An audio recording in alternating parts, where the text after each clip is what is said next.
The crystal chandeliers of the gala hall cast a frigid, mocking light over the room. I stood in my tailored gown, my spine a rigid rod of steel, while Tyler stood before me, his expression as hollow as his promises. He held the document out, a velvet-bound folder that felt like a burial shroud. He whispered that Elena needed to sign over her remaining stake in the firm to Ashley as a wedding gift. A calculated transaction. A severance of my soul from my labor. I didn't tremble. I smiled. Shall I explain why this is fraud, Tyler, or would you prefer to confess it yourself? Richard dropped his champagne flute. The sound was the death knell of their empire. Have you ever sacrificed everything for someone who turned around and treated you like a stranger? Drop a comment and let me know. I'm reading every single one. They called me the junior partner, a title they used like a leash. In reality, I was the sole reason the firm hadn't dissolved into a bankruptcy liquidation 3 years ago. When Richard came to me, his hands shaking with the kind of terror that only comes from deep financial malpractice, he didn't ask for a designer, he asked for a miracle. I gave it to him. I poured $200,000 of my own savings, the inheritance from my grandmother, into a shell company to settle their most aggressive debts. I was young, 25, and blinded by the promise of being part of this family. I believed in the narrative of the shared future. I didn't just draft the blueprints for our most profitable projects. I engineered the entire structural integrity of their legacy. I lived in the office. I took the calls at 3 a.m. when the contractors threatened to walk. I was the silent engine, and they were the polished hood ornament, taking the credit at every cocktail party, calling me the girl who keeps the lights on with a smirk that felt increasingly like a threat. I understand now that my behavior was a textbook case of the invisible scapegoat dynamics. I was conditioned to believe that my value was tied to how much I could sacrifice for their benefit. I was essentially acting as a silent, high-interest lender to a family that viewed my loyalty as an overdrafted account they could empty at will. Every late night, every line of code I wrote, every contract I negotiated with predatory precision was building the very pedestal they eventually used to look down on me. I wasn't their employee. I was an investor who had been tricked into a contract with no equity clause. I treated the business like a partnership because that is how a rational person behaves. They treated it like a fiefdom, where the serfs are expected to be grateful for the privilege of working the land. They weren't shocked by what they'd done during that dinner. They were shocked that I'd stopped playing along with the delusion. I wasn't just building their office buildings anymore. I was documenting every foundation, every wall, and every liability. I was the architect of the structure, which meant I was the only one who knew exactly which load-bearing column would cause the entire house of cards to collapse. And I had been keeping those notes for a very long time. The anniversary gala was a masterclass in performative affection, a stage where Richard and Susan played the benevolent patriarch and matriarch with practiced ease. I was there naturally to manage the logistics, to ensure the champagne flowed at the exact temperature Richard preferred, and to smile until my jaw ached. I sat at the periphery of their table, invisible despite my contribution to the very empire that funded these crystal glasses. The conversation drifted toward the future of the firm, a topic they discussed with the casual indifference of people deciding on a weekend menu. Susan leaned in, her voice pitched at a frequency meant to sound like a conspiratorial secret, but loud enough to be heard by the surrounding table. She talked about the upcoming nuptials as a transition of power. They spoke of my hard-won shares as if they were loose change in a coat pocket, pieces of property to be shuffled toward Ashley as a welcome to the family gift. "It's only logical," Richard said, his gaze fixed on the bottom of his glass, never once looking at me. "The firm needs a unified front, and Elena's current stake is distracting." The distraction they referred to was the only reason they had liquidity. I felt the sharp prick of indignation, but I buried it beneath a layer of calculated calm. This was the trap of cruel normalization, the psychological mechanism by which they acted as though their theft was a standard business adjustment, counting on me to react with emotional outbursts so they could label me irrational. "I've put in 7 years of labor," I interjected, my voice steady, stripped of the tremor they expected. "That equity is my compensation for services rendered and the capital I provided when the firm was hemorrhaging. It isn't a gift for your daughter-in-law." Tyler turned to me then, his smile thin and patronizing. He didn't see a partner. He saw an asset that had become obsolete. "Don't be selfish, Elena," he said, using that tone he reserved for children and difficult employees. You've always been good at the technical work, but you lack the vision to see that this is about family. If you don't play along, you're only hurting the people who took you in. He was using the sunk cost fallacy against me, betting that my attachment to the life I had built would outweigh my need for self-preservation. They had normalized the idea that my life, my work, and my savings were communal property, while their wealth was strictly private. As I watched them toast to Ashley's future, I didn't feel despair. I felt the cold, sharp clarity of a final audit. The transaction was complete, they had paid for my silence, and I had accepted the currency. Now, it was time to close the books. The gala was a blur of hollow smiles and clinking glass, but my mind was already miles away, navigating the digital architecture of the company's future. By the time I returned to the office, the air felt different, thinner, colder. I sat at my desk and pulled up the master access logs. For 7 years, I had been the one to grant them their permissions, yet I had never granted myself the only key that mattered: total oversight. I began the audit, not as a disgruntled employee, but as an analyst dismantling a faulty building. I tracked the flow of assets, the proprietary designs that were officially licensed under my name, and the specific intellectual property that I had brought to the firm as a private contribution before I knew the depth of their greed. They had treated the firm as a personal slush fund, assuming I was too occupied with the aesthetic details to notice the structural rot. They were wrong. I spent the next 48 hours in a fugue state of productivity. I initiated a series of transfers that were legally airtight, the result of a contingency clause I had tucked into the bylaws years ago, a piece of protection I had hoped never to use. By the time the sun bled over the horizon on Wednesday morning, the company's primary server was effectively a hollow shell. I had partitioned the proprietary architectural patents, the ones that held the true market value of our firm, and migrated them to a private, secure cloud infrastructure that only I could access. Without my signature, their upcoming bidding for the city's expansion project was nothing more than a collection of empty promises. They had spent months counting the revenue from a house I had just removed the foundation from. When Tyler texted at noon asking for an update on the final renderings, I didn't feel the familiar surge of anxiety or the need to please. I felt the sharp, intoxicating clarity of a chess player who has just seen 3 moves ahead. I knew that when Richard opened his dashboard to finalize the quarterly review, he wouldn't find growth. He would find a notification of restricted access and a formal, legal notification of patent reclamation. I wasn't stealing. I was reclaiming equity that had been systematically denied to me through years of gaslighting and professional theft. This is the trap of cruel normalization in reverse.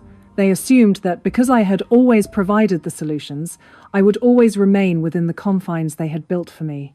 They had spent so long relying on my competence that they forgot I was the one who defined the parameters of that competence. I didn't need to yell, I didn't need to cry. I only needed to let the systems I built run their natural, inevitable course.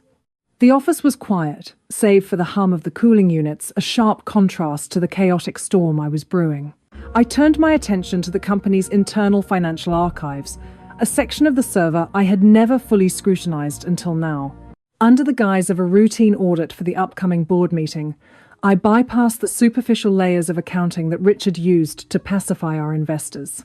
I dug into the transaction logs from 3 years ago, the period when the firm claimed they were self-funding through private reserves. I expected to find lean operations. Instead, I found a digital paper trail of hemorrhaging capital. My eyes scanned the ledgers. 6-figure transfers to consulting firms that shared the same address as a vacant lot in the industrial district. They weren't just incompetent. They were using the company as a private piggy bank to fund their lifestyle and Ashley's vanity projects. But then, I found the anomaly. Buried in the metadata of the original incorporation documents, I discovered a dormant subsidiary, a trust fund originally established by Professor Howard, my late mentor.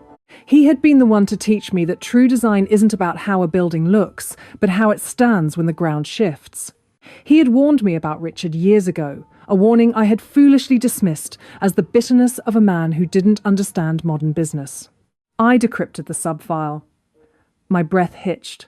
The entire premise of Richard's ownership was a legal fabrication.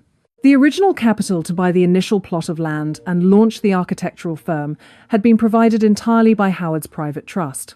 Professor Howard had suspected Richard's greed years ago, so he set up a springing trust that would only be triggered upon a forensic audit of the firm's primary ledger. A trap Richard had walked into the moment he tried to finalize his fraudulent ownership.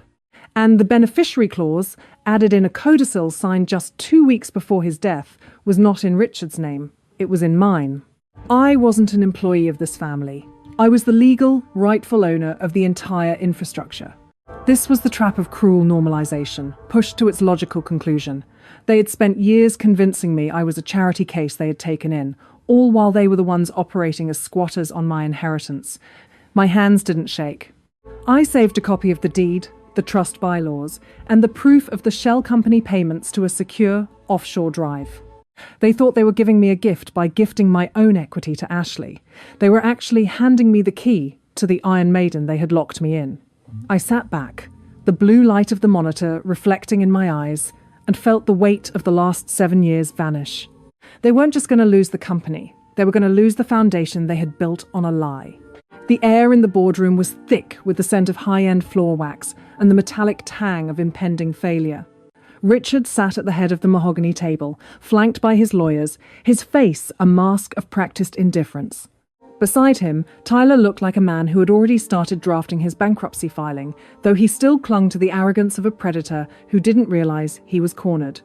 When I entered, I didn't sit. I walked to the head of the table and placed the secure, encrypted drive, the one containing the proof of their embezzlement and the original trust documentation, directly onto the polished surface. The sound was a soft thud, but it silenced the room like a gunshot. "I believe we have a discrepancy to address regarding the firm's true ownership," I said, my voice cutting through the silence like a scalpel. Richard laughed, a dry, nervous sound that didn't reach his eyes. "Elena, you're confused. You're an employee. Security. Remove her." I stayed my ground, my lawyer interjecting before the security could approach. "I have already filed these certified documents with the state's corporate registry and the firm's external legal counsel. They have already verified the codicil's authenticity. This is no longer a boardroom dispute, it is a forensic fact." But nobody moved. My lawyer, a woman who looked as though she enjoyed dismembering corporate entities for breakfast, stood and projected the trust documents onto the main screen. The codicil, signed by Professor Howard, was clear. The firm, the land, and the intellectual property were not Richard's assets. They were a trust designated for my management. "You didn't just embezzle from the firm," I continued, my gaze locking onto Tyler's pale, sweat-slicked forehead. "You embezzled from a trust that legally belonged to me." "The shell companies?" "The consulting fees that were actually payments to your personal offshore accounts. I have the logs." I watched the colour drain from Richard's face as the board members, men and women who had cheered him only weeks ago, began to murmur, their eyes darting between the screen and the man who had defrauded them. One by one, the board members began to pull their phones out, signalling their own legal teams. They were rats, and the ship was sinking. Tyler tried to stand, his chair screeching against the floor, a desperate, pathetic noise. "This is a fabrication! She's trying to steal everything because we didn't give her the shares!" Richard slammed his hand on the table, eyes wild with fury. "This is a hostile takeover attempt! You'll be sued for every penny, Elena!" I looked him dead in the eye, my voice cold and steady. "Suing the rightful owner for reclaiming their own property? I look forward to that discovery phase, Richard. I've already briefed the firm's external auditors and major institutional investors. They are currently freezing all pending financial distributions and have pulled their funding. You weren't playing a game with me, you were playing with federal investigators." Richard stood up, his hand trembling so violently that he had to grip the back of his chair for support. The mask was gone. In its place was the face of a man who had spent his life building a castle on a foundation of sand, only to realize I had been the one holding the water hose the entire time. He looked at me, not with the arrogance of a boss, but with the hollow, terrifying realization that his existence, his wealth, his status, his family's name was now entirely at my mercy. I had no mercy to give. As I surveyed the room, I utilized the illusion of power of the empty wallet module. They had lived under the delusion that their status was inherent, never realizing it was merely a loan they had defaulted on long ago. I watched their eyes dart toward the door, their professional survival instincts finally overriding their pride. The collapse was absolute, a mathematical certainty they had ignored for years. The boardroom doors finally clicked shut behind me, leaving the hushed, sterile quiet of the hallway as my new reality. Richard didn't follow. Tyler didn't scream. They were too busy calculating the cost of their own obsolescence, their phones pressed to their ears, frantically calling lawyers who were likely already checking for conflicts of interest. I walked out of the building and into the cool evening air. The silence of the street was a stark, welcome contrast to the chaotic collapse I had left behind. I had spent 7 years breathing recycled office air and the toxic exhaust of their ambition. And tonight, the city felt different. It felt like a space I was finally allowed to occupy on my own terms. They were gone. The firm was mine. But as I stood on the sidewalk, I realized the irony. I didn't want it anymore. I had spent so long defining my worth through the lens of their approval and their business that I had forgotten what I was building before I fell into their orbit. I sat at a nearby cafe and opened my laptop, pulling up the file I had kept hidden for years.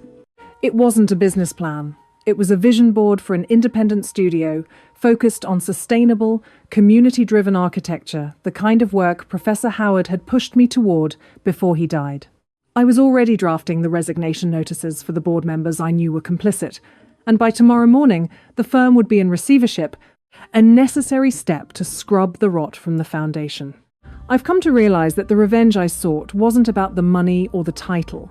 It was about the reclamation of self. Forgiveness isn't always for the other person. Sometimes it's a tool you use on yourself to stop the bleeding. I wasn't forgiving Richard or Tyler. They would spend the next decade mired in litigation and social ruin. But I was forgiving myself for the 7 years I had leased to them like a depreciating asset.